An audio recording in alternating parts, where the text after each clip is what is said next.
Passport জালিয়াতির তদন্ত আর সেই তদন্তে নয়া মোড়। পলাশ বিশ্বাস কিভাবে ভারতে আসে, সীমান্ত পেরিয়েই কিভাবে নাম বদল, পুরো প্রসেসটা কিভাবে চলতো জানবো। প্রতিনিধি অমিত এই মুহূর্তে আমাদের সঙ্গে রয়েছেন।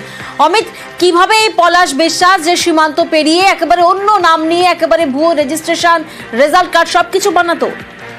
একেবারেই দেখুন, প্রথম থেকেই তদন্তকারীদের মধ্যে সন্দেহ জানা বেঁধেছিল যে পলাশ বিশ্বাসের নাম পলাশ বিশ্বাস নয়, কারণ প্রথমেই তদন্তে উঠে আসে বাংলাদেশি নাগরিক। 2021 সালে আসাম সীমান্ত দিয়ে সে অনুপ্রবেশ করে, এমনটাই তথ্য উঠে এসেছে তদন্তকারীদের হাতে। পলাশের আসল নাম বা অরিজিনাল নাম বাংলাদেশে থাকাকালীন নাম ছিল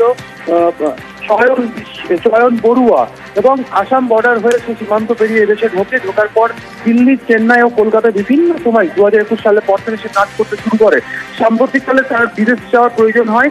এরপরেই 2023 সালে সে ভুয়ো নথি দিয়ে পাসপোর্ট ইস্যু করে। এই পাসপোর্ট ইস্যু করার ক্ষেত্রে যে সমস্ত ভুয়ো নথি তৈরি করা হয়েছিল, তার মধ্যে প্রথম নথি সে তৈরি করেছিল এডুকেশন কোয়ালিফিকেশন সার্টিফিকেট, অর্থাৎ মাধ্যমিকের সার্টিফিকেট। উত্তর 24 পরগনার কোনো একটা স্কুলের নাম বাড়িয়ে জাল মাধ্যমিকের রেজাল্ট বা মার্কশিট এবং মাধ্যমিকের রেজিস্ট্রেশন সার্টিফিকেট সে তৈরি করে, কারণ বয়সের প্রমাণের জন্য।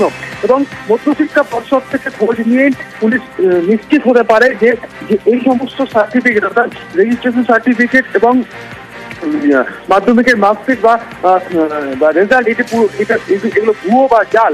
এবং সেই সমস্ত নথি তৈরি করার পর ধীরে ধীরে আধার কার্ড, প্যান কার্ড এবং ভোটার কার্ড তৈরি করে এবং যাকে ব্যবহার করে পাসপোর্ট ইস্যু করা হয়েছে। তাহলে পলাশ বিশ্বাসের আসল নাম কি অমিত, সেটা কি জানা যাচ্ছে?